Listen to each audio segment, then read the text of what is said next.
करवावहै तेजस्विनावधीतमस्तु मा विद्विषावहै। ओम शांति शांति शांति।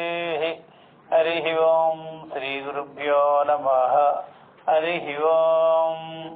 ओम श्रुतिस्मृतिपुराणानाम् आलयं करुणालयं नमामि भगवत्पादं शंकरं लोकशंकरं शंकरं शंकराचार्यं केशवं बादरायणं सूत्रभाष्यकृतौ वन्दे भगवन्तौ पुनः पुनः।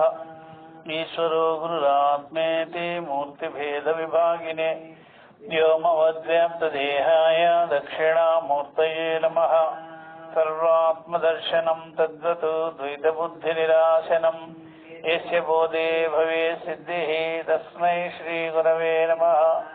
ब्रह्मानन्दं परमसुखदं केवलं ज्ञानमूर्तिं द्वन्द्वातीतं गगनसदृशं तत्त्वमस्यादिलक्ष्यम् एकं नित्यं विमलमचलं सर्वधी साक्षिभूतं भावातीतं त्रिगुणरहितं सद्गुरुं तन्नमामि। हरिः ओम श्री गुरुभ्यो नमः। हरिः ओम। మాండుక్యోపనిషత్తు గౌడపాద కారికలు శంకరాచార్యుల వారి భాష్యము అద్వైత ప్రకరణము దానిపైన మనం చెప్పుకుంటూ వస్తున్నాము. ఇంతవరకు కూడా 44వ కారిక లేక శ్లోకం వరకు జరిగింది. లయే సంబోధయే చిత్తం విక్షిప్తం శమయేత్ పునః సకషాయం విజానీయాత్ సమప్రాప్తం నచాలయేత్ అని 44 వరకు చెప్పినారు. అందువల్ల విక్షిప్తమైనటువంటి మనసు ఎందుకు విక్షిప్తమవుతుంది అంటే కామభోగముల యందు అంటే కోరికల వల్ల సంపాదించినటువంటి విషయ భోగములు దానివల్ల మనసు ఏమవుతుందంటే తల్లడిల్లిపోతుంది అనమాట. విసుగు, నిరాశ, నిస్పృహ, దుఃఖము, అశాంతి ఇత్యాది ఇలా విక్షిప్తమైపోతుంది. ఇలాంటి మనసుని సహజంగానే మనిషి ఏం చేస్తాడంటే ఇట్లాంటి మనసు నుండి అశాంతంతో కూడుకున్నటువంటి మనసు, అతృప్తితో కూడుకున్న మనసు, నిరాశ చెందిన మనసుతో ఆయన ఉండలేక దాని నుండి పారిపోవాలి. ఇట్లాంటి మనస్తత్వం నుండి ఎక్కడికైనా వెళ్ళిపోవాలి అన్నట్టుగా, వదిలించుకోవాలి అన్నట్టుగా ఉంటాడు కదా. అప్పుడు ఏమవుతుంది ఆ మనసు వెంటనే చూసారా లయం చెందుతుంది. లయం అనమాట.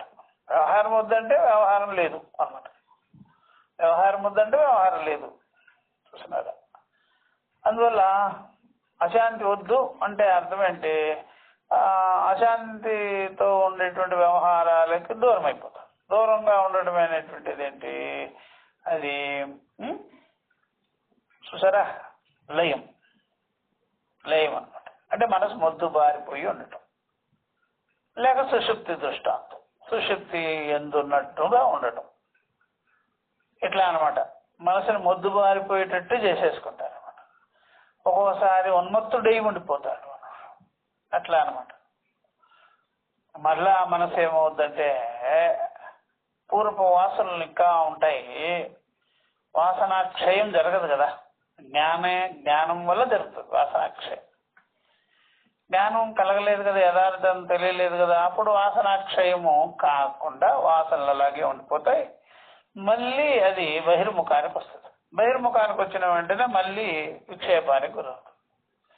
ఇలా ఉండే మనసుని ఒక్కొక్కసారి మనము మధ్యస్థంగా చూసినట్లయితే అప్పుడప్పుడు నిలబడుతుంది అనమాట. అటేమో విక్షేపానికి లోను కాకుండా, ఇటేమో లయానికి లోను కాకుండా ఉండే మనసుని మనం ఏం చేయాలంటే మనసుని అప్పుడు మనం పరిశీలన చేయాలి, నిలబెట్టుకోవాలి మనసుని. ఇది నిలబెట్టే పద్ధతి అనమాట. ఇప్పుడు శాస్త్రాచార్య ఉపదేశములు చేసేటప్పుడు మనకు నిలబడుతుంది అనమాట మనసు. అటు వ్యవహారానికి పోకుండా, ఇటేమో లయానికి పోకుండా నిలబడుతుంది అనమాట. దీన్ని ఏకాగ్రత అంటాం, శమం అంటాం అన్నమాట. అలాగా గురువుల దగ్గర విని ఉండాలి. ముందు వినుంటేనే మనం ఈ యొక్క సమప్రాప్తం అనేది సమంగా ఉండేటప్పుడు గుర్తించగలుగుతాం. మనం శ్రవణాదులు చేయలేదు, మననాదులు చేయలేదు అనుకోండి, ఈ సమమైన మనసుని, మధ్యస్థమైన మనసుని గుర్తించలేరు, అసలు తెలియదు ఎవరికి. అందుకనే శ్రవణాదులు విచారం చేసేటప్పుడు, ఈ అధ్యాత్మతత్వ విచారం చేసేటప్పుడే మనకి అసమమైన మనసు తెలుస్తుంది అన్నమాట. చూసారా, ఈ అధ్యాత్మ విచారం చేయలేదు, సత్సంగం చేయలేదు, పెద్దల యొక్క సాంగత్యంలో మనము మనసుని పరిశీలించుకునేటువంటిది రాలేదు అనుకోండి, ఈ సమప్రాప్తం అనేది మనకు తెలియదు, ఉందో లేదో కూడా తెలియదు. ఉండేవి ఈ రెండిట్లోనే ఉంటాం, విక్షేపము లయం. మళ్ళా లయం నుండి విక్షేపం, విక్షేపం నుండి లయం, ఇదే తెలుసు జనాలకి. అందుకని మనసుని నిశ్చలీయ భావం చేసుకొని, స్థిరీభావం చేసుకొని, ఆ మనసు యొక్క స్వభావాన్ని, మనసులో ఏమేమి ఆరోపాలు ఉన్నాయి, ఎన్ని వాసనలు, ఎన్ని సంస్కారాలు ఉన్నాయి అనేది మనం అప్పుడు చూడగలుగుతాం. అందుకనే ఈ శమం అనేది, దమం అనేది, తితిక్ష అనేది, శ్రద్ధ అనేది, సమాధానం అనేది, ఇవన్నీ కలిపి సమంలోకి వస్తుంది అన్నమాట. జన్మ మృత్యు జరా వ్యాధి దుఃఖ దోషాన దర్శనం, ఇవన్నీ కూడా వివేక వైరాగ్యాలు, ఇవన్నీ కూడా అధ్యాత్మ విచారంలో సమప్రాప్తమైన మనసుని, సమముగా నిలబడిన మనసుని మనం చూడగలుగుతాం. ఇట్లా నిర్విచారంగా ఉన్నదనుకోండి, అసలు విచారమే చేయలేదు జీవితంలో, సమప్రాప్తం అనేటువంటి దాన్ని గుర్తించలేదు, సమంగా ఉండే మనసుని గుర్తించలేదు. స్థిరంగా నువ్వు చూడలేవు నీ మనసుని, నీకు రానే రాదు. అందుకని ఎవరన్నా సరే స్థిరంగా ఉండేటువంటి మాటలు చెప్తుంటారు కదా, అప్పుడు నిద్రలోకి వెళ్ళిపోతుంటారు. స్థిరంగా ఉండేటువంటిది అలా కామ్గా కాసేపు కూర్చొని కళ్ళు మూసుకొని నీ మనసును నువ్వు చూడంటే నిద్రకి వెళ్ళిపోతాడు, చూడలేడు అనమాట. వాళ్ళు ఊరికే ధ్యానంలో అలా చెప్తారు, నువ్వు అట్లా కూర్చొని నీ మనసును నువ్వు చూడరా అంటే అదే మనసును వాడు ఏం చూస్తాడు, ఏం చూడలేడు వాడు. అందుకనే శ్రవణం చేయాలి అనమాట, తత్వ విచారం చేయాలి. ఆత్మ అనాత్మ, నిత్యము అనిత్యం, అట్లా చేస్తే దానికి ఎడ్యుకేషన్ కావాలి, విద్య కావాలి. ఆ విద్య లేకుండా ఊరు కూర్చొని పెట్టి నీ మనసును నువ్వు చూసుకోరా అంటే వాడు వెంటనే నిద్రకే. ఇంకేం చేస్తాడు, లేకపోతే ఆ మనసుతో లయమైపోయి వాడు అన్ని లోకంలో తిరుగుతాడు, 10 దిక్కులు పరిగెత్తూ ఉంటాడు అనమాట. ఇంకా మనసును చూసినట్టు కాదు, మనసుతో వెళ్ళిపోయినట్టు. అంటే ఇదివరకేమో ఇంద్రియాల ద్వారా వెళ్ళాడు, ఇప్పుడు మనస్సు ద్వారానే వెళ్ళిపోయాడు, అంటే స్వప్నం లాగా అనమాట. కానీ చెప్పేది ఏంటంటే, గురువుల దగ్గరికి వెళ్ళి శాస్త్ర ఆచార్య ఉపదేశముల ద్వారా నువ్వు మనసుని విచారంలో పెట్టాలి. నిత్యానిత్య వస్తు వివేక విచారంలో పెట్టినప్పుడు అప్పుడు ఆ మనసు నిలబడేది మనకు తెలుస్తుంది. ఆ మనసులో ఎన్నెన్ని దోషాలు, ఆరోపాలు ఇవన్నీ ఉన్నాయో తెలుస్తాయి అన్నమాట. ఆ తెలిసినప్పుడు తెలుసుకునేవాడు ఎవరున్నాడో అతడు మాత్రం సాక్షిగా ఉంటాడు. తెలియబడేదంతా సకషాయమే, రాగద్వేషయుక్తమైన మనస్సు. అప్పుడు ఇలాగ విచారించుకుంటుంటే మనసులో ఎన్ని రాగద్వేషాలు ఉన్నాయి, ఇట్లా వచ్చాయి, అలా వచ్చాయి, కారణం వల్ల వచ్చింది, ఇలా నేను తెలియనప్పుడు ఆరోపించుకున్నానని నీకు తెలుస్తుంటుంది కదా. అలాంటి దృష్టిని నువ్వు చెల్లింపజేయని, పోగొట్టుకోవద్దు. అలాంటి దృష్టే నీకు కావాలి అసలు అనమాట. అంటే ఈ ప్రజ్ఞా దృష్టి ఉంది కదా, ఈ ప్రజ్ఞా దృష్టి నీకు ఎప్పుడు కావాలి అనమాట. అందుకని దాన్ని ఏం చేయొద్దు, దాన్ని డిస్టర్బ్ చేయొద్దు. ఆ చూపుని అలాగే పెట్టుకో, నీ దగ్గరే పెట్టుకో. ఈ చూపే నీకు మంచిది అని చెప్తున్నారు అన్నమాట. నచాలయ్యేది అంటే సమప్రాప్తం నచాలయ్యేది. ఆ సమంగా ఉండే మనసుని లేక బుద్ధిని, సమంగా ఉండే అంతఃకరణాన్ని నువ్వు ఏమి అనవద్దు, ఏమి చేయవద్దు. దాని మీద నువ్వు ఎటువంటి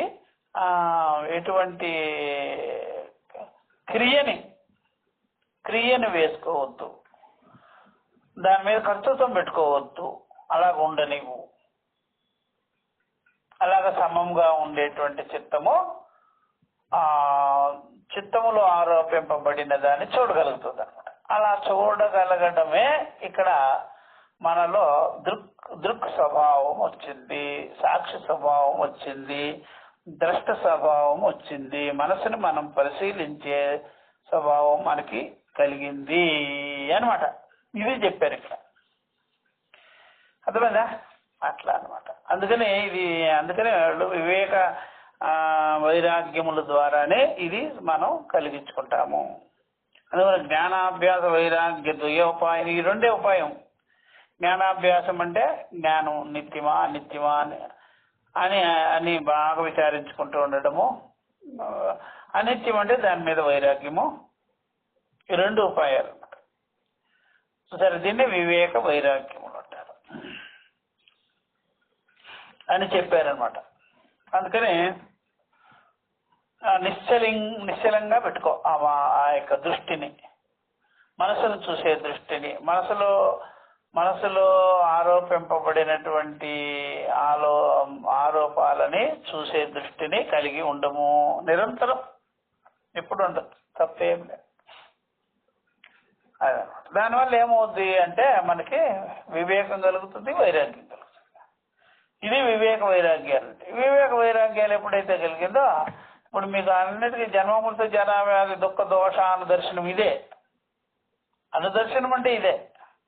అప్పుడు కలిగినప్పుడు ఏమవుతుంది? మనసు శుద్ధమైపోతుంది అనమాట.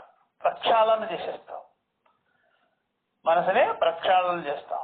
మనసు ప్రక్షాళన చేసేసుకున్నాం అనుకోండి, మనసు శుద్ధమై ఉంటుంది అనమాట. మనసు శుద్ధం, నిర్మలమై ఉంటుంది, శుద్ధాంతఃకరణమై ఉంటుంది.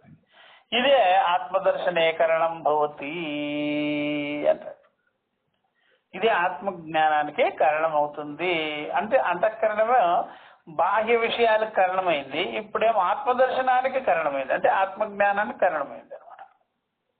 సరే, అందుకనే శమధమాద సంస్కారముల ద్వారా ఈ కలిగించుకున్నప్పుడు అప్పుడు అట్లాంటి మనసు ఏమవుతుందంటే ఆత్మదర్శనే కరణం భవతి. అది వరకు చూసారా, అది వరకు మనసుకి అందదు అని చెప్పారు. మన మనసుకి అందని విషయము అవాంగ్ మానస గోచరం అన్నారు. ఇప్పుడు ఏమన్నారు? మనస ఏవన్న ద్రష్టవ్యం. పూర్వం సంస్కరింపబడి లేదు కాబట్టి అందువల్ల ఆ మనసుకి అందదు, ఆ మనసు తెలుసుకోదు అన్నమాట. ఇప్పుడు ఏం చేసినారు? ఆ మనసే ఇప్పుడు తెలుసుకోగలుగుతుంది. మనసాయేవ అనుద్రష్టవ్యం, తెలుసుకోవచ్చును. అంటే సంస్కరింపబడిన మనసు, సంస్కారము లేని మనస్సు అనమాట. అది సంస్కారం అంటే అర్థం ఏంటి? చిత్త శోధనము, చిత్త పరీక్ష, నిత్యానిత్య వివేక దర్శనం ఇట్లా చేసుకొని అది మనం అప్పుడు దానిలో దోషాలన్నీ తొలగించుకొని పెట్టుకుంటాం కదా. అప్పుడు నేనేమంటారు? ఈ మనసుని చూసారా, సంస్కరింపబడిన మనస్సు శుద్ధాంతఃకరణమైంది, ఆత్మ జ్ఞానానికి ఇదే కారణమైంది అనమాట. అప్పుడు తత్వమసి వాక్యార్థ విచారం వల్ల ఈజీగా అర్థమైపోతుంది అనమాట. అట్లా చూసారా, ఇలాగా ఈ ప్రకారంగా చెప్పారనమాట. అందుకని అట్లాగా ఏకాగ్రతగా నిలబడిన మనస్సుని వివేకం, అదే ఇట్లా వివేకం చేసుకునేటప్పుడు నిలబడుతుంది. నిలబడి మనసు నువ్వేమనద్దు. అట్లా ఈ విధంగా చెప్పారు. ఇప్పుడు ఏమంటున్నారు చూడండి, ఆ ప్రజ్ఞని, నిలబడిన ప్రజ్ఞ, నిశ్చలమైన ప్రజ్ఞ, సమప్రాప్తమైన ప్రజ్ఞ, ఆ యొక్క దృష్టిని, దృగ్దృష్టిని, దాని గురించి చెప్తున్నారు 85వ శ్లోకంలో. నాస్వాదయే సుఖం తత్ర నిస్సంగ ప్రజ్ఞయా భవేత్ నిశ్చలం నిశ్చరతశ్చిత్తం ఏకే కుర్యాత్ ప్రయత్నతః. నాస్వాదయే సుఖం తత్ర నిస్సంగ ప్రజ్ఞయా భవేత్ నిశ్చలం నిశ్చరతశ్చిత్తం ఏకే కుర్యాత్ ప్రయత్నతః అన్నమాట. ఇట్లాగా మనసు ఏకాగ్రత చెంది సమముగా ఉండేటప్పుడు, ఏకముగా ఉండేటప్పుడు, అటు లోపలికి ఇటు బయటికి పోకుండా అలా నిలబడినప్పుడు, ఆ నిలబడడం అంటే అక్కడ ఏం చేయాలి? వివేక జ్ఞాన వైరాగ్యాభ్యాసం ఉందన్నమాట. అంటే వివేక వైరాగ్యముల వల్ల వచ్చింది అది. వివేక వైరాగ్యాలు ఎలా వస్తాయంటే ఆత్మానాత్మ వివేకం వల్ల వస్తుంది. ఆత్మానాత్మ వివేకం వల్ల ఆత్మానాత్మ వివేక దృష్టి ఎప్పుడు వస్తుందంటే శ్రవణాదుల వల్ల వస్తుంది. ఇలా శ్రవణం చేసినప్పుడే గురువుల దగ్గరికి వెళ్ళి ఆత్మ విచారం చేస్తాం కదా, అప్పుడు వస్తుంది అనమాట. సరే, ఏది ముందో అదే తర్వాత కూడా. ముందు ఆత్మానాత్మ విచారం వల్ల ఏం కలిగిందంటే అది చిత్తం ఏమైందంటే నిలబడితే దుక్కుగా మిగులుతుంది. దిక్కుగా మిగిలినప్పుడు ఏముంది? దోష దర్శనం అంతా చూసేస్తుంది. దోష దర్శనాన్ని తీసేసుకుంటుంది. ఆ దోషాలంతా తొలగించుకున్న వెంటనే మళ్ళీ ఏమవుద్ది? వాక్యార్థ విచారం చేత నేను బ్రహ్మమే అయ్యున్నాను, దృక్ ఏవో బ్రహ్మ, ద్రష్ట ఏవో బ్రహ్మ అని ముందు ఏది ఉన్నదో, ఏది నిశ్చలమైందో మనసు, అది ఆ నిశ్చలమైన మనసే సాక్షి. చూసినారా? అప్పుడు అది మనసు కాదు, ఇక అమనస్సు కాదు. అమనస్సు అంటే ఆత్మ అన్నమాట. అంతా సాక్షి, బుద్ధి సాక్షి అయిపోయింది అనమాట. అట్లా అనమాట. ఆ మనసుని ఆ విధంగా వాడు సాక్షి స్వరూపముగా వాళ్ళు నిలబెడతారు అనమాట. నాస్వాదయే సుఖం తత్ర. ఆ నిశ్చలమైన మనసు ఉంది కదా, ఆ దృష్టిని ఆస్వాదన చేయకూడదు. నేను ఇట్లా ఉండిపోవాలి అని అనకూడదు. నేను బ్రహ్మమై ఉన్నాను అని తెలుసుకోవాలి. ఇప్పుడే కాదు, నువ్వు ఇప్పుడే చేసుకోకూడదు. అప్పుడేందా అట్లా ఇప్పుడే చేసుకోకూడదు అనమాట. అది బాగా తెలుసుకోవాలి.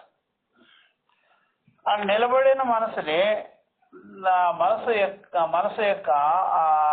యొక్క అనుభవాన్ని, దాని యొక్క చూసరి ఏకాగ్రత, నిశ్చల భావం, శాంత భావం, తృప్తి, సంతోషం, సుఖం, ఆనందం, దుఃఖరహిత అనుభవము అది అనుభవించకూడదు. అనుభవించామంటే అది మనోలక్షణం ఉంటుంది. అట్లా మనోలక్షణం ఉండి మళ్ళీ యథా ప్రకారంగా నాకు ఇదే బాగుంది, నేను ఇట్లా ఉండిపోతాను అని అనిపిస్తుంది. అది ఎక్కువ టైం తీసుకోదు. అది మళ్ళీ యథా ప్రకారం రివర్స్ అయిపోద్ది మనసు. అది ఆస్వాదం చేయకూడదు. ఇంకమీదా అట్లా అనమాట. ఇప్పుడు ఎవరికైనా సరే వ్యాపారం చేసేటప్పుడు ఆ వ్యాపారంలో వాడికి 1000 రూపాయల ఆదాయం వచ్చింది అనుకోండి, 1000 రూపాయల ఆదాయం వచ్చింది కదా అని వాడు జల్సాలు చేసేసినాడు అనుకోండి, మళ్ళీ ఇంక పెట్టుబడి లాస్ అయిపోతుంది. వచ్చిన వ్యాపారాన్ని, ఆ వ్యాపారం నుండి వచ్చినటువంటి ఆ డబ్బుని మళ్ళీ వాడు ఏం చేయాలంటే మళ్ళీ పెట్టుబడి మీద పెట్టాలి. పెట్టినప్పుడు వాడికి గ్రోత్ అవుతుంది అనమాట. ఆ తర్వాత చూసుకోవచ్చు. ఇంకా అసలు మొదలకే నువ్వు ఒక పెంద వచ్చిందే, పెందను కోసేస్తేట్లాగా. ఒక పెంద వచ్చింది ఇప్పుడే, మామిడి పెంద వచ్చింది, మామిడి పెంద కోసేస్తుంటాడు. కోస్తే ఇంకా పెద్ద కాయ కాలేదు, పండు కాలేదు, ఏం కావాలి? పిందెలు రాల్చేస్తావా? రాల్చేస్తే ఏమవుతుంది? అందుకని వచ్చినటువంటి దాన్ని నువ్వు అలా ఉంచు. అదేమవుతుంది? కాయయి, పండయి పుష్కలంగా తయారవుతుంది. వచ్చిన పెద్దనే నువ్వు రాజుకు తినేస్తవి. అదేమిటి? అందుకని ఆ నిలబడిన మనస్సు వల్ల నీకు కలిగేటువంటి తృప్తి ఉంటుంది, ఆనందం ఉంటుంది, సుఖం ఉంటుంది, నిశ్చల భావం ఉంటుంది. దాంట్లో పడి ఇదే బాగుంది అనకూడదు. నువ్వు అన్నావంటే ఎమోషనల్ వచ్చేసేసి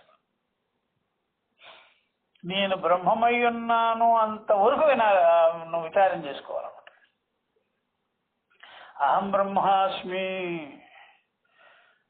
చూసారా, ఇదంతయు బాహ్యాభ్యంతరములు నేనే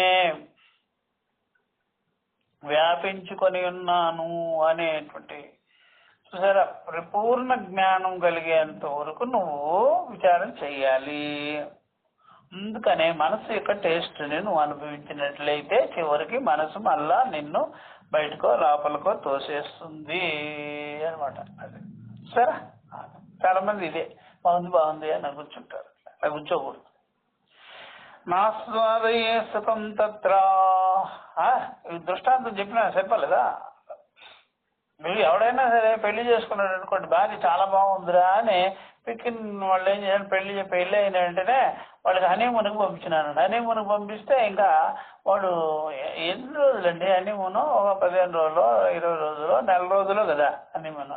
వీడేం చేశాడు, సంవత్సరాల తరబడి హనీమూన్ అన్నాడు అనుకోండి, ఇంకా వాడు ఏం తింటాడండి, ఏం తింటాడు?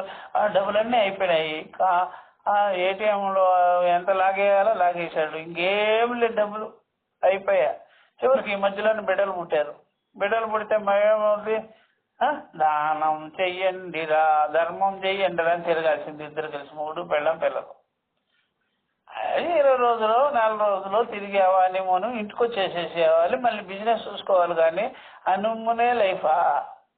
అట్లాగే ఇక్కడ మనసు నీకు ఆ రకంగా అనిపిస్తుంది, తృప్తిగా, సంతోషంగా, సుఖంగా. దాన్ని అలాగ కూర్చొని నేను ఇదే అనుభవిస్తాను, నాకు గురువు వద్దు, శాస్త్రం వద్దు, విచారం వద్దు, ఏది వద్దు, అది అట్లా కూర్చున్నావు అనుకో, లేనిపోయినా వస్తాయి. మళ్ళీ నువ్వు తెలుసుకోవాలి, నేర్చుకోవాలి, బాగా విచారం చేసుకోవాలి, ఎట్లా కదా అలా కూర్చొని ఉంటావా నువ్వు అట్లా. అందుకని నాస్వాదయే సుఖం తత్ర సమంగా ఉండేటువంటి మనసుని, ఆ మనోలక్షణాన్ని నాస్వాదయేతు, ఆస్వాదించకూడదు ఆ సుఖాన్ని. అది మనోసుఖము, అది వేదనానుభవ సుఖము, అది వేదనానుభవ సుఖము, అది ఏమి వ్యవహారం లేనప్పుడు కలిగిన సుఖము, అది లయం చెందినటువంటి సుఖము. అంతేగాని జ్ఞానం వల్ల సుఖం కాదు, అది వ్యవహారరహితమైన సుఖము. జ్ఞాన సుఖం కాదు అది, జ్ఞాన సుఖం వేరు, వ్యవహారం ఆపేవు కాబట్టి నీకు అలా అనిపిస్తుంది అన్నమాట. చూసారా? ఏమని చేయాలి మరి, ఎట్లా ఉండాలి స్వామి? నిస్సంగ ప్రజ్ఞయ భవే, నిస్సంగమైన ప్రజ్ఞతో ఉండు, సంగరహితమైనటువంటి ప్రజ్ఞతో ఉండుము. అంటే అర్థం ఏంటి? అంటని ప్రజ్ఞతో ఉండుము. అంటని ప్రజ్ఞ అంటే అర్థం ఏంటి? అంటని ప్రకాశముతో ఉండుము. అంటుకోవద్దు, దేనిని అంటుకోవద్దు, ప్రకాశంగానే ఉండాలి. నిస్సంగమైన, చూసారా, కోరకుండా ఉండే ప్రజ్ఞే నీలో ఉండాలి. నేను ఆ విధంగా చూసేవాడినే గాని, ప్రకాశించేవాడినే గాని, తెలుసుకునేవాడినే గాని, అవన్నీ నేను అనుభవించేవాడిని కాదు, అవన్నీ పొందేవాడిని కాదు అన్నట్టుగా ఆ యొక్క, చూసారా, ఆ వివేక జ్ఞాన బుద్ధితో అంటకుండా అసంగమైనటువంటి జ్ఞానంతో అలా ఉండు. ప్రజ్ఞయ నిస్సంగ భవే అంటే ఆ ప్రజ్ఞతో అంటించుకోకుండా, దేన్ని అంటే ఆ ఆస్వాదన తలంపులు ఉన్నాయి కదా, బాగుంది, హాయిగా ఉంది అనేది, దాన్ని అంటించుకోవచ్చు. అది కూడా తలంపులే, ప్రజ్ఞ తలంపులు కాదు. ప్రజ్ఞ వల్ల నీకేది తెలియబడుతుందో, బాగుంది, హాయిగా ఉంది, ఆనందంగా ఉంది, సుఖంగా ఉంది, పరమానంద భరితమైపోయాను అంటాం కదా, అది అనమాట. అది కూడా అంతఃకరణ లక్షణమే అంటుకుంటాం. ప్రజ్ఞ అంతఃకరణ లక్షణం కాదు, ప్రకర్షణ జ్ఞానం, అది పూర్తి జ్ఞానం అనమాట. అన్నిటినీ ప్రకాశించే జ్ఞానముగా ఉంటూ దేనికి అంటకుండా ఉండుము. అంటే నువ్వు ప్రకాశించేవాడిగా ఉండు, దీన్ని అంటించుకోకు అనమాట. చూసారా, నిస్సంగమైన ప్రజ్ఞతో ఉండుము, ప్రజ్ఞతో నువ్వు నిస్సంగుడి ఉండుము అనమాట. చూసారా, ఇప్పుడు అంతఃకరణలో ప్రజ్ఞ ఉంటుంది, అసంగ ప్రజ్ఞ కాదు అది. అందరికీ సంగ ప్రజ్ఞ ఉంది. అందరికీ అంతఃకరణలో ప్రకాశం ఉంది, ఎరుకుంది. అదేంటి ఆ ఎరుకే వేదనానుభవాలు అంటించుకున్న ఎరుకుంది. నేనిది, నాదిది, నాకు ఇలా ఉంది, నాకు అలా ఉంది అనేది ఉంది. ఇక్కడ నేను కేవలం చూచేవాడిని, తెలుసుకునేవాడిని, ప్రకాశించేవాడినే, నేను జ్ఞానమాత్రుణ్ణే అని ఉండాలన్నమాట. అందుకని వివేక దృష్టే పెట్టుకోవాలి, దృక్కు దృష్టే పెట్టుకోవాలి, దృశ్యాలు అప్లై చేసుకోకూడదు అనమాట. అట్లా ఓకే, బాగా తెలుసుకోవాలి. అందుకనే మనకుండే బుద్ధి చూసారా, బుద్ధి విలక్షణమైన బుద్ధిగా ఉండదు, సలక్షణంగా ఉంటుంది బుద్ధి. సలక్షణం అంటే ఇంద్రియ విషయాలు వేదనానుభవాలు వాటిని మాకు చుట్టబెట్టుకొని ఉంటుంది మన బుద్ధి. అప్పుడు అది అదేంటి సంఘ బుద్ధే కానీ అసంగ బుద్ధి కాదు. అసంగ బుద్ధి ఉండాలి. అసంగ బుద్ధి అంటే ఏంటి? తెలుసుకునే బుద్ధి, వివేకించుకునే బుద్ధే ఉండాలి. సంఘ బుద్ధి ఉండకూడదు. అట్లా నాన్ స్టిక్ లాగా ఉండాలి. ఈ ప్రకారంగా నిశ్చలంగా ఉండాలి. అంటే సంఘ బుద్ధి ఉంటే చెల్లిస్తావు, సంఘ బుద్ధి లేదు చెల్లించవు. నిశ్చరతి, చూసారా? అప్పుడు నిశ్చలంగా ఉంటావు కాబట్టి నువ్వు ఎక్కడికి వెళ్ళవు, చరించవు. నిశ్చర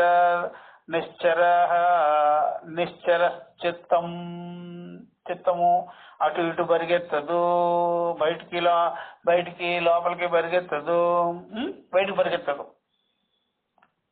అందువల్ల నిశ్చరది చిత్తం, అట్టి చిత్తాన్ని నువ్వు చలనము లేని చిత్తాన్ని, చూసారా? కదలని చిత్తాన్ని, నిశ్చలమైన చిత్తాన్ని,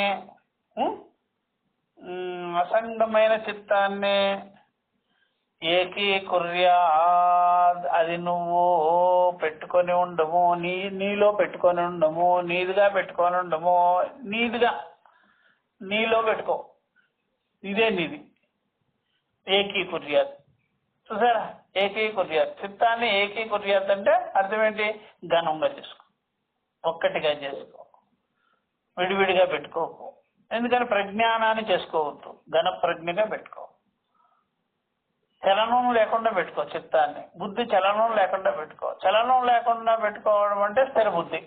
చలనంగా పెట్టుకుంటే అస్థిర బుద్ధి, చంచల బుద్ధి. చంచల బుద్ధి, అచంచల బుద్ధి రెండు ఉంటాయి. చంచల బుద్ధి అంటే అటు ఇటు పరిగెత్తుంది, ఇంద్రియ విషయాల వైపు పరిగెత్తుంది.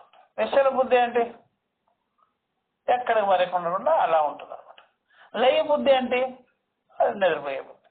నిద్రపోయే బుద్ధి వద్దు, చూసారా? చంచల బుద్ధి వద్దు, నిశ్చల బుద్ధి పెట్టుకో. స్థిర బుద్ధి మధ్యలో ఉంటుంది. స్థిర బుద్ధి పెట్టుకో, చంచల బుద్ధి వద్దు, లయ బుద్ధి వద్దు.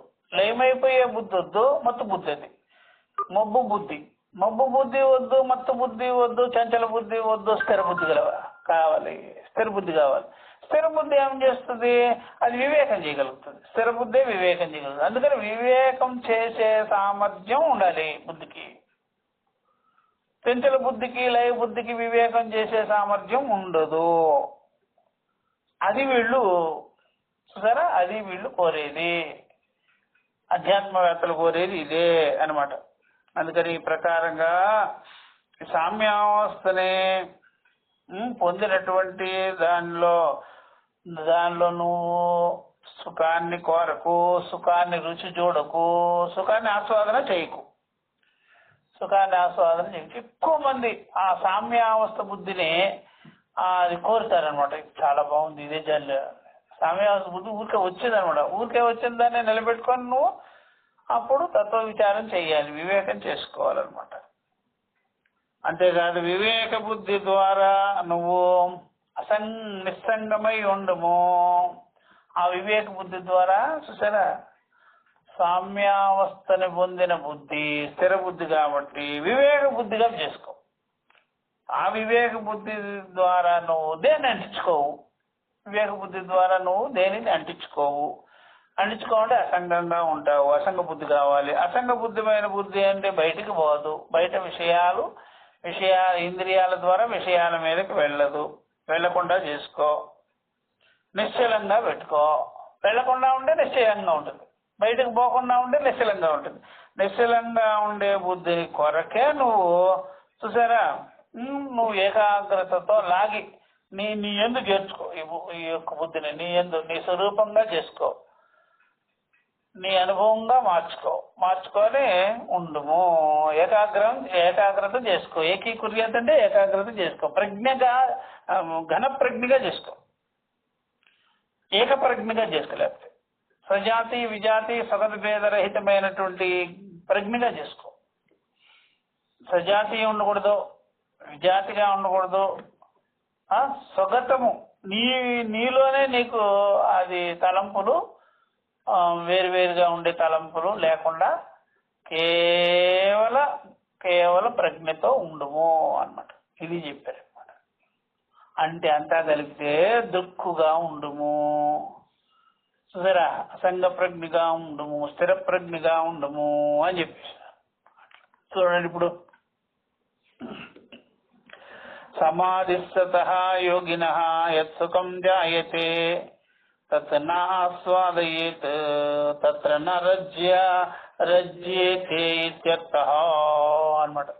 మంచి పాయింట్ ఇది. అందులో ఏం చేసుకోవచ్చు, సమాధిస్తతః, సమాధిని కోరుకునేటువంటి యోగులు ఉంటారు. వాళ్ళు చేసే పనులు నువ్వు చేయొద్దు, నువ్వు జ్ఞానయోగివి. వాళ్ళేమో చూసారా, వాళ్ళంతా కూడా కర్మయోగు, అదే క్రియాయోగులు, ప్రాణాయామాదులు అట్లా. నువ్వు జ్ఞానయోగి, వాళ్ళేమో యొక్క మా చిత్తవృత్తి నిరోధ యోగులు అట్లా.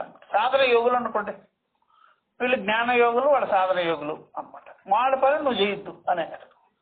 సమాధిస్తతః, సమాధిని కోరేవాడు, సమాధిత్సతః, సమాధిని ఇత్సతః, యోగినః యోగులు, సమాధి సుఖాన్ని కోరేవాడు, సమాధి లాభాన్ని కోరేవాడు యోగులు ఉన్నారే, వాళ్ళకి ఏ సుఖమైతే ఉంటుందో యత్సుఖం జాయితే వేదనానుభవ రూపేణ, మనసు నుండి కలిగేటువంటి సుఖం, మనసు నుండి కలుగుతుంది సుఖం.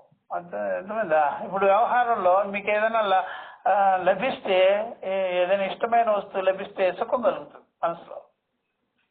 అట్లా వీళ్ళకి కూడా ఏం చేస్తారంటే, వాళ్ళు ఆ ప్రకారంగా మనస్సుని బిగబెట్టుకున్నారనుకోండి, వాళ్ళకి నిశ్చల భావం వస్తుంది. ఆ నిశ్చల భావమే వాళ్ళకి సుఖం అనుకుంటారు.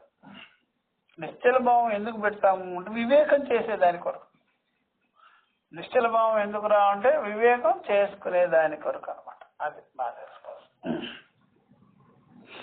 యత్ సుఖం జాయతే తత్ న ఆస్వాదయేతు, ఆ సుఖాన్ని నువ్వు ఆస్వాదించకు, రుచి చూడకు, అనుభవించకు, ఆస్వాదన చేయొద్దు. చేస్తే ఏమవుద్ది, అట్లాగా నేను తీసుకెళ్ళిపోద్ది మనసు. నా తత్వ రజ్యేతే ఇత్యర్థః, దానిలో రమించుకో, దాంట్లో రాగం పెట్టుకోవద్దు, దాని యందు రాగము అభిలాష పెట్టుకోవద్దు. అయితే మరి ఏంటి, కథం తర్హి, మరి ఏం చెయ్యాలి, నిస్సంగః భవేత్, నిస్సంగంగా ఉండు. నిస్సంగః నిస్పృహః, స్పృహ చూసారా, ఆసక్తి చూసారా, దాని మీద ఆసక్తి. నిస్పృహ మీన్స్ ఆసక్తి. నిస్సంగ నిస్పృహ, దాని మీద ఆసక్తి కలిగి ఉండొద్దు. చూసారా, నిస్సంగ నిస్పృహ, నిస్పృహతో ఉండేటువంటి ప్రజ్ఞతో ఉండు. ఆ ప్రజ్ఞ అంటే వివేక బుద్ధి. ప్రజ్ఞేయ వివేక బుద్ధ్యా, ఆ ప్రజ్ఞ ఎలా వస్తుంది, వివేక బుద్ధి వల్లే వస్తుంది. అసలు ఎవ్వడికి కూడా నిస్సంగమైన బుద్ధి రానే రాదు, లోకంలో ఎవ్వడికి రాదు. వివేకం చేసిన వాడికి తప్ప ఇంకెవ్వడికి వివేక బుద్ధి రానే రాదు. బాగా తెలుసుకోవచ్చు. ఆత్మానాత్మ వస్తు వివేకం చేసిన వాడికే, నిత్యానిత్య వస్తు వివేకం చేసిన వాడికే ఈ యొక్క వివేక ప్రజ్ఞ, వివేక బుద్ధి కలుగుతుంది. ఇతరులకు ఎవ్వరికి కలిగే ఛాన్సే లేదు. ఆహా, తలకిందులు తపస్సు చేసినా రానే రాదు. తలకిందులు కూడా తపస్సు చేసినా రానే రాదు. తలకిందులు తపస్సు చేసినా రాతను. ఎందుకయ్యా అంటే వివేకం వల్ల ఏమవుతుందంటే చిత్త సాధనం వల్ల స్థిర చిత్తం వస్తుంది. చిత్త సాధన స్థిర చిత్తం భవతి. అది బాగా తెలుసుకోవాల్సింది.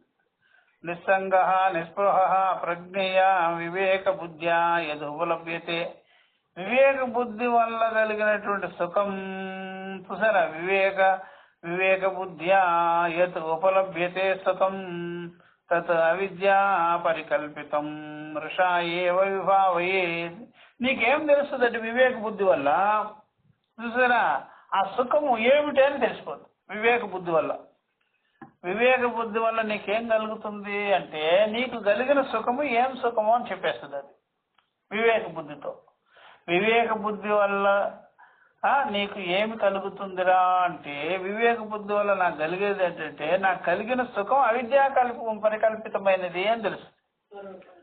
స్వరూపం కాదు, సుస్వరూప విషయం కాదు అని తెలిసిపోతుంది. సరే, అది బాగా తెలుసుకోవాల్సింది. అందువల్ల వివేక బుద్ధి యదుపలభ్యతే సుఖం, వివేక బుద్ధి చేత కలిగే సుఖము ఏమిటో అనేటువంటిది తెలిసిపోతుంది. ఏమిటంటే అది తద్ అవిద్యా పరికల్పితం, అవిద్య చేత కల్పింపబడినటువంటి సుఖమే. అది మృషా ఏవా, మృష అబద్ధం, మిథ్యా విషయమైన సుఖమే. ఎండమాములు నీరనే సుఖమే, తాడు నేను చూసి పాము అనుకునే సుఖమే, ముత్యపు చెప్పని విండి అనుకునే సుఖమే, పై మెరుగులే లోన లొటారం పైన పటారం అనే సుఖమే అని నీకు అని నీకు బాగా స్పష్టమవుతుంది అనమాట, తెలిసిపోదు. అది వివేక బుద్ధి వల్ల మనకు తెలిసేది అనమాట. మనకి ఏ సుఖం కలిగిందో ఆ సుఖము వివేకం వల్ల బయటపడేది ఏంటంటే మిథ్యా పరికల్పితం మృషా ఏవైతి, ఆ సుఖము మిథ్యా పరికల్పితమైనది, అవిద్యా పరికల్పితమైనది, మృష అబద్ధమేవా, మిథ్యా విషయమే అని తెలిసిపోతుంది.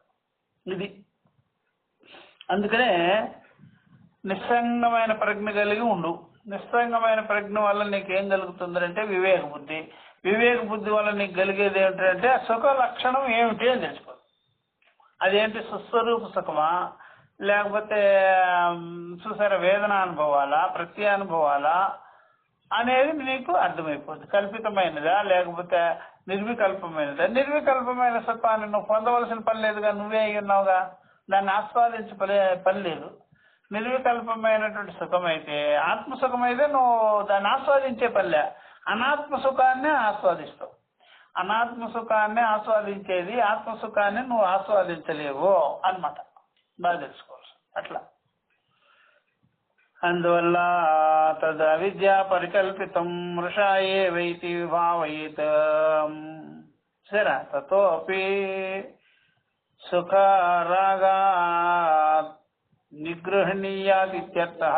కాబట్టి అలాంటి దీని తాత్పర్యం ఏమిటి, దీని అర్థం ఏంటి, క్లారిటీ ఏమిటి అంటే ఏమిటంటే ఆ సుఖము నుండి తతోపి అట్టి మిథ్యా పరికల్పితమైన సుఖము, అవిద్యా విషయమైన సుఖము, ఆ సుఖము ఎందు రాగం పెట్టుకోనున్నావు, ఆ రాగము నుండి నీ బుద్ధిని నిగ్రహణీయాతు, నీ మనసుని నిగ్రహం చేసుకో అని చెప్పడమే. నీ మనసుని నిగ్రహం చేసుకో, ఆ సుఖ ఆస్వాదన కొరకు మనసుని పంపకు. నువ్వు ఆ సుఖ ఆస్వాదన చేయమని ఆ మనసుకి నువ్వు ప్రోత్సహించుకో, నువ్వు దాన్ని ప్రలోభ పెట్టుకో. ఆ సుఖం నుండి మిథ్యాసుఖం అని చెప్పి గుణదోష దర్శనం చేయించి నీ మనసుని నువ్వు ఏకాగ్రత చేసుకో, నిశ్చలం చేసుకో అని చెప్పడం అన్నమాట. అర్థమైందా? అట్లా అన్నమాట. ఈ ప్రకారం ఇది వివేకం. ఈ వివేకం వల్ల మనకి తెలుస్తుంది. వివేకం కలగాలంటే నువ్వు విచారం చేయకుండా కలగదు. వివేకం కలగాలంటే విచారం చెయ్యాలి. విచారం చేయాలంటే శ్రవణాదులతో ఉండాలి, తత్వ విచారం చేయాలి, ఆత్మానాత్మ వివేక విచారం చేయాలి. లేకపోతే కలిగే పాయింటే లేదు. అది బాగా తెలుసుకోవచ్చు. యదా పునః సుఖరాగాది నివృత్తం, ఎప్పుడైతే ఇక్కడ చెప్తున్నారో, ఎప్పుడైతే తెలుసుకోవాల్సినటువంటిది నీకు యదా పునః సుఖరాగాది నివృత్తం నిశ్చల స్వభావం సత్. ఎప్పుడైతే పునః మరలా సుఖరాగాది నివృత్తం, సుఖరాగముల నుండి నివృత్తమైన నిశ్చలమైన స్వభావం సత్. సత్ అంటే సన్నే, నిశ్చల స్వభావం సత్ నిశ్చరద్ బహిః నిర్గచ్చద్ భవతి చిత్తం. బహిః నిర్గచ్చద్ భవతి చిత్తం.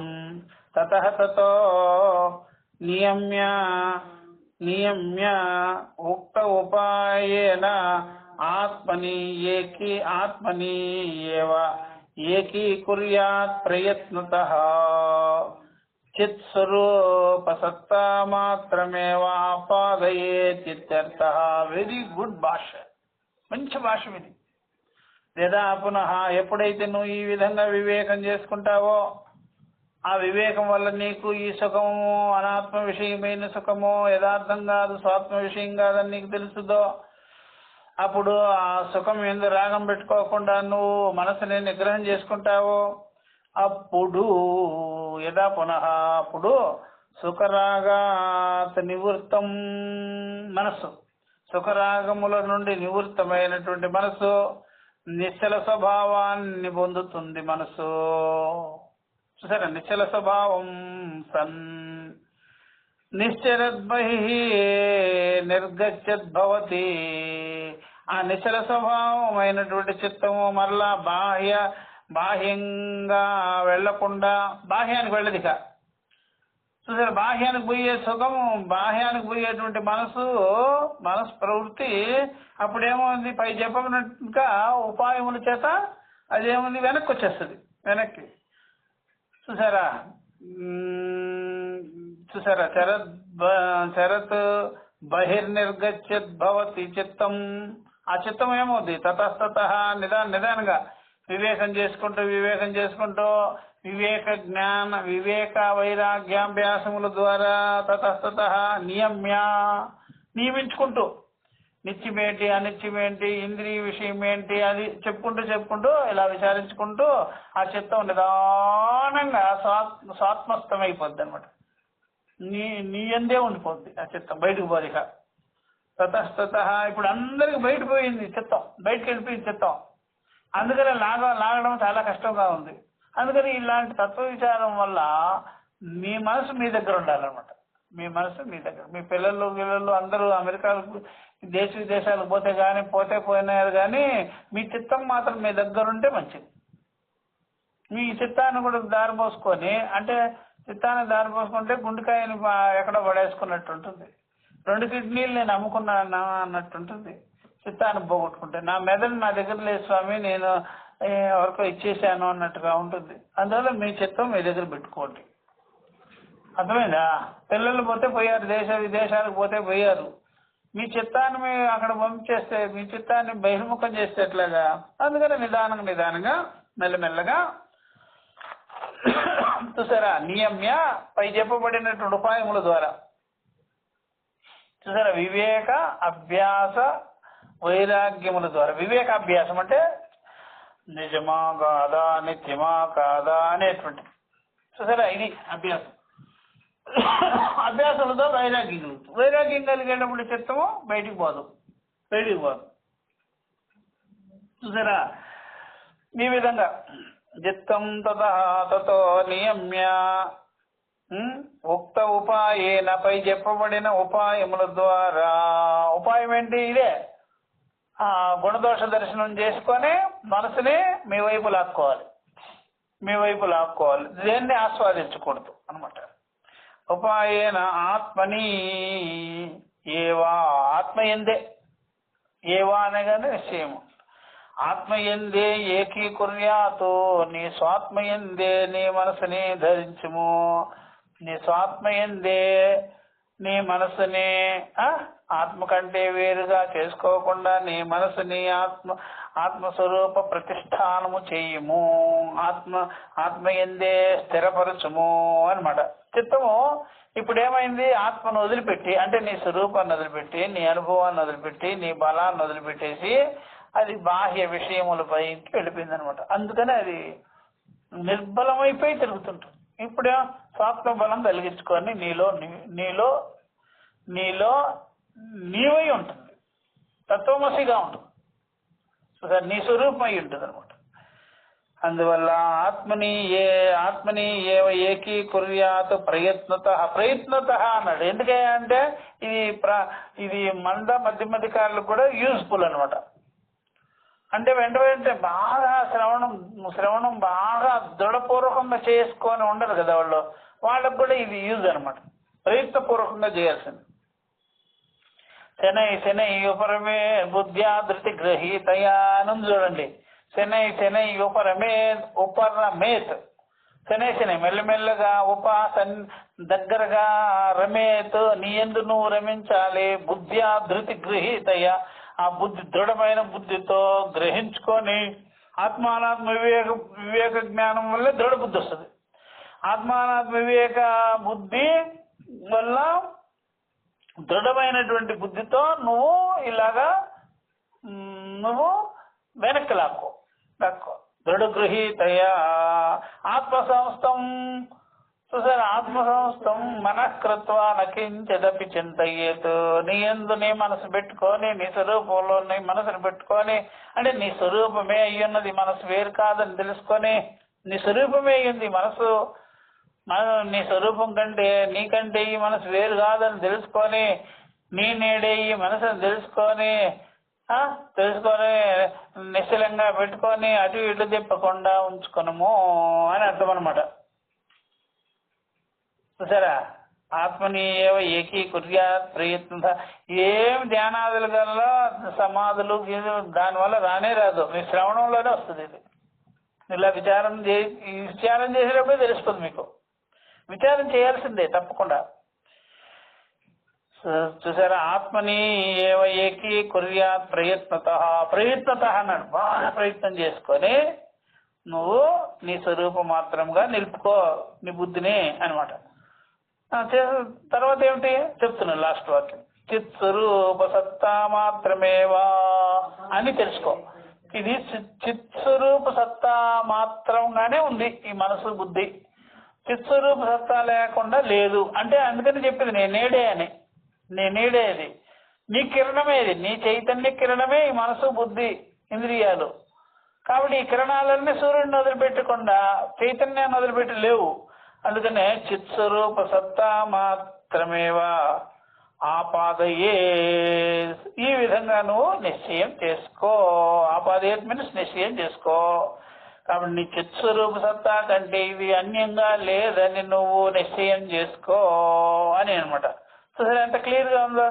అందువల్ల సమాధి సతః యోగిన, సమాధిని కోరే వాళ్ళు ఏ ప్రకారంగా సుఖాన్ని వాంఛిస్తారో అట్లాగా నువ్వు ఈ యొక్క జ్ఞాన మార్గంలో ఆత్మానాత్మ వివేక మార్గంలో ఉండేవాడు నువ్వు నా ఆస్వాదయేతు. నువ్వు అలాంటి యోగ సాధకులు యొక్క సుఖాన్ని వాంఛించినట్టుగా నువ్వు ఆస్వాదన చేయకు, దానిలో రమించుకు, దాంట్లో ఆసక్తి కలిగించుకొని ఉండకు. తత్ర నా రజ్యేతి ఇత్యర్థ. మరి ఏమిటి, కథం తర్హి నిస్సంగ నిస్పృహ ప్రజ్ఞయ. నిస్సంగమై స్పృహ లేనివాడి, ఆసక్తి లేనివాడి ప్రజ్ఞయ. చూసారా, ప్రజ్ఞా బుద్ధితో ప్రకర్షణ జ్ఞాన బుద్ధితో వివేక బుద్ధ్య. ప్రకర్షణ జ్ఞాన బుద్ధి వివేక బుద్ధి అంటారు. వివేక బుద్ధ్య యదుపలభ్యతే. వివేక బుద్ధి వల్ల కలిగినటువంటిది ఏమిటాయి అంటే ఆ సుఖము. వివేక బుద్ధి వల్ల ఏం కలుగుతుంది, మీకు క్లారిటీ కలుగుతుంది, స్పష్టత వస్తుంది. ఏం స్పష్టత అది? ఆ సుఖము. చూసారా, సుఖం తద్ అవిద్యా పరికల్పితం మృషా ఏవ విభాయేతు. చూసారా, ఇట్లా తెలిసిపోతుంది అనమాట. అది ఆ సుఖం అనేటువంటి అవిద్య చేత కల్పింపబడినది, మృషా అయినది, మిథ్యా అయినది అని నువ్వు తెలుసుకో, నిశ్చయం చేసుకో. తతోపి సుఖ రాగాతో, అప్పుడు నువ్వు సుఖరాగము నుండి నువ్వు వెనుదిరిగి చూసారా నిగ్రహింపబడి ఉందువు, నిశ్చలమై ఉందువు, చిత్తాన్ని నిగ్రహం చేసుకొని ఉంటావు. యదా పునః సుఖరాగాత్ నివృత్తం మనః. ఎప్పుడైతే సుఖరాగముల నుండి నివృత్తమైన మనసు గాని బుద్ధి గాని నిశ్చల భావాన్ని పొంది ఉండునో, నిశ్చల స్వభావాన్ని పొంది ఉండును, అప్పుడు బహిః నిర్గశ్చిద్భవతి చిత్తం. అప్పుడు చూసారా, బయటికి వెళ్ళేటువంటి చిత్తము చివరికి నిదానంగా మెల్లమెల్లగా నియమించుకొని ఉపాయముల ద్వారా నీ ఆత్మయందు బుద్ధిని నిలబెట్టుకునేది. చూసారా, ఆత్మయందే బుద్ధిని తీసుకుంటాడనమాట. చూసారా, ఆత్మయందే బుద్ధిని నిలబెట్టుకుంటాడు అంటే నీ యందు నీ బుద్ధి పెట్టుకుంటావు, స్వాత్మ బుద్ధి చేసుకుంటావు. ఆత్మబుద్ధి చేసుకుంటావు. ఇదివరకు అనాత్మ బుద్ధిగా ఉండేది అది. ఇదివరకు ఎలా ఉండేది? ఆ బుద్ధి అనాత్మ బుద్ధిగా ఉండేది. ఇప్పుడు ఏం బుద్ధిగా ఉంది? స్వాత్మ బుద్ధిగా ఉంది. అందుకని ఎవరిని అడిగినా చూడండి, నీ బుద్ధి ఏమిటంటే విషయ బుద్ధి ఉంటుంది. విషయ బుద్ధి, ఇంద్రియాల బుద్ధి, కాలదేశాల బుద్ధి, లాభ నష్టాల బుద్ధి ఇదే ఉంటుంది అనమాట. సుఖ దుఃఖాల బుద్ధి, రాగద్వేషాల బుద్ధే ఉంటుంది. కానీ నువ్వేంటి? నిత్య శుద్ధ బుద్ధ భుక్త స్వరూపమైన బుద్ధి. చూసారా? సత్యం జ్ఞానం అనంతం బుద్ధి. దీన్ని ఆత్మబుద్ధి అంటారు.